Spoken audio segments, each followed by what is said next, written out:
Hello friends, સ્વાગત છે તમારા આજના નવા વિડીયોની અંદર. આજે આપણા વિડીયોની અંદર જનરલ નોલેજના પ્રશ્નો અને તેના આન્સર છે એ જોશું, જે તમામ સ્પર્ધાત્મક પરીક્ષા માટે ખૂબ જ ઉપયોગી થશે. તો ચાલો આપણે આજના વિડીયોની શરૂઆત કરીએ જનરલ નોલેજના પ્રશ્નોથી. સૌથી પહેલો પ્રશ્ન છે, વાત્રક નદીનું પ્રાચીન નામ જણાવો. તો એનો જવાબ છે વાત્રુધની. પ્રશ્ન નંબર 2, પ્રાચીન શહેર ચાંપાનેરમાં ખાલી જગ્યા દરવાજા છે. તો પ્રાચીન શહેર ચાંપાનેરમાં 9 દરવાજા છે. પ્રશ્ન નંબર 3, મૌર્ય કાળમાં ગુજરાતની રાજધાની કઈ હતી? તો એનો જવાબ છે ગિરિનગર. પ્રશ્ન નંબર 4, શિવાજીના 2 પુત્રો ખાલી જગ્યા હતા. તો એનો જવાબ છે શિવાજીના 2 પુત્ર સંભાજી અને રાજારામ હતા. પ્રશ્ન નંબર 5, કાંકરિયા તળાવ કોણે બંધાવ્યું હતું? તો એનો જવાબ છે કાંકરિયા તળાવ છે સુલતાન કુતુબુદ્દીને બંધાવ્યું હતું. પ્રશ્ન નંબર 6, મોઢેરાના સૂર્યમંદિરનું નિર્માણ કોણે કર્યું? તો જવાબ છે ભીમદેવ સોલંકીએ. પ્રશ્ન નંબર 7, ચાવડા વંશની સ્થાપના કોણે કરી હતી? તો જવાબ છે વનરાજ સિંહ. પ્રશ્ન નંબર 8, દાંડી કૂચ ક્યારે શરૂ થઈ હતી? તો એનો જવાબ છે દાંડી કૂચ છે એ 12 માર્ચ 1930ના શરૂ થઈ હતી. પ્રશ્ન નંબર 9, ભૂદાન ચળવળના પ્રેરણતા કોણ હતા? તો એનો જવાબ છે 9મા પ્રશ્નનો, ભૂદાન ચળવળના પ્રેરણતા છે વિનોબા ભાવે હતા. તો આ બધા પ્રશ્નો છે એ એક્ઝામની અંદર વારંવાર પૂછાય છે. પ્રશ્ન નંબર 10, બારડોલી સત્યાગ્રહ કઈ સાલમાં થયો હતો? તો એનો જવાબ છે ઈસવીસન 1928. પ્રશ્ન નંબર 11, અભયઘાટ કયા મહાપુરુષની સમાધિ છે? તો એનો જવાબ છે અભયઘાટ છે મોરારજી દેસાઈની સમાધિ છે.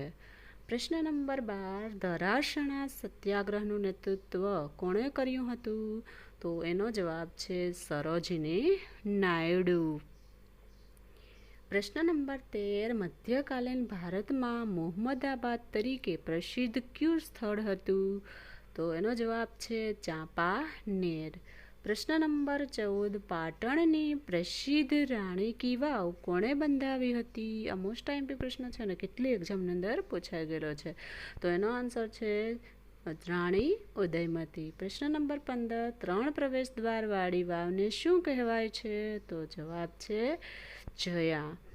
પ્રશ્ન નંબર 16, ગુજરાતનું પ્રાચીન નગર આનંદપુરાનું આધુનિક નામ શું છે? તો એનો જવાબ છે વડનગર. પ્રશ્ન નંબર 17, વાઘેલા વંશનો છેલ્લો શાસક કોણ હતો? તો એનો જવાબ છે કર્ણદેવ વાઘેલા. પ્રશ્ન નંબર 18, લોથલની શોધ કોણે કરી હતી? તો એનો જવાબ છે ડૉક્ટર S.R. રાવે છે એ લોથલની શોધ કરી હતી. પ્રશ્ન નંબર 19, દાંડી કૂચ દ્વારા ગાંધીજીએ કયા સત્યાગ્રહનો પ્રારંભ કર્યો? તો જવાબ છે સવિનય કાનૂન ભંગ. પ્રશ્ન નંબર 20, વેડછી આશ્રમની સ્થાપના કોણે કરી હતી? તો એનો જવાબ છે જુગતરામ દવે. પ્રશ્ન નંબર 21, ખંભાલીડાની ગુફા બૌદ્ધ ગુફાઓ કયા જિલ્લામાં આવેલી છે? તો ખંભાલીડાની બૌદ્ધ ગુફાઓ છે એ રાજકોટ જિલ્લામાં આવેલી છે. એના પછીના આગળના પ્રશ્નો જોઈએ. તો પ્રશ્ન નંબર 22, કયા સમયને ભારતનો સુવર્ણકાળ ગણવામાં આવે છે? તો જવાબ છે ગુપ્ત કાળને છે એ ભારતનો સુવર્ણકાળ ગણવામાં આવે છે. પ્રશ્ન નંબર 23, મહાત્મા ગાંધીના સમાધિ સ્થળ કયા નામે ઓળખાય છે? તો એનો જવાબ છે રાજઘાટ. પ્રશ્ન નંબર 24, પ્રાચીન કાળની કઈ પ્રખ્યાત વિદ્યાપીઠ ગુજરાતમાં હતી? તો પ્રાચીન કાળની વલ્લભી વિદ્યાપીઠ છે એ ગુજરાતમાં હતી. તો આ બધા પ્રશ્નો છે એ સ્પર્ધાત્મક પરીક્ષાની અંદર પૂછાઈ ગયેલા પછી અને આવનારી એક્ઝામની અંદર પૂછાઈ પણ શકે છે. એના પછીનો 25મો પ્રશ્ન છે, સિદ્ધપુરનું જૂનું નામ શું હતું? તો એનો જવાબ છે સિદ્ધપુરનું જૂનું નામ શ્રી સ્થળ હતું. પ્રશ્ન નંબર 26, ગાંધીજીના અંગત સચિવ કોણ હતા? તો એનો જવાબ છે ગાંધીજીના અંગત સચિવ મહાદેવભાઈ દેસાઈ હતા. પ્રશ્ન નંબર 27, મહાગુજરાતની લડતના નેતા કોણ હતા? તો એનો પ્રશ્ન છે મહાગુજરાતની લડતના નેતા છે એ ઇન્દુલાલ યાજ્ઞિક હતા. એના પછીના આગળના પ્રશ્નો છે. પ્રશ્ન નંબર 28, ગુજરાત રાજ્યની સ્થાપના કોના હસ્તે થઈ હતી? તો એનો જવાબ છે ગુજરાત રાજ્યની સ્થાપના રવિશંકર મહારાજના હસ્તે થઈ હતી. પ્રશ્ન નંબર 29, કયા જૈન તીર્થંકરે ગિરનાર પર મોક્ષ પ્રાપ્ત કર્યો હતો? તો એનો જવાબ છે ભગવાન નેમિનાથે એ ગિરનાર પર મોક્ષ પ્રાપ્ત કર્યો હતો. પ્રશ્ન નંબર 30, ગુજરાતના કયા નગરનું પ્રાચીન નામ ભૃગુ કચ્છ હતું? તો જવાબ છે ગુજરાતના ભરૂચ નગરનું પ્રાચીન નામ ભૃગુ કચ્છ હતું. પ્રશ્ન નંબર 31, ભાડભૂતનો મેળો દર 18 વર્ષે કઈ નદીના કિનારે ભરાય છે? તો એનો જવાબ છે નર્મદા નદીના કિનારે. પ્રશ્ન નંબર 32, વેદ તરફ પાછા વળો સૂત્ર કોણે આપ્યું? તો એનો જવાબ છે દયાનંદ સરસ્વતી. પ્રશ્ન નંબર 33, સિદ્ધરાજ જયસિંહ દ્વારા બંધાયેલું સહસ્ત્રીલિંગ મૂળ કોણે બંધાવ્યું હતું? જે સહસ્ત્રીલિંગ તળાવ છે સિદ્ધરાજે પહેલાં કોણે બંધાવ્યું હતું? તો એનો જવાબ છે દુર્લભ રાજે એ સહસ્ત્રીલિંગ બંધાવ્યું હતું. એના પછીનો પ્રશ્ન છે 34મો, રુદ્રદામાનો શિલાલેખ ક્યાં આવેલો છે? તો એનો જવાબ છે ગિરનારમાં. પ્રશ્ન નંબર 35, ગુજરાતના ઇતિહાસમાં અકબર તરીકે કોણ પ્રસિદ્ધ છે? તો એનો જવાબ છે મહમદ બેગડો.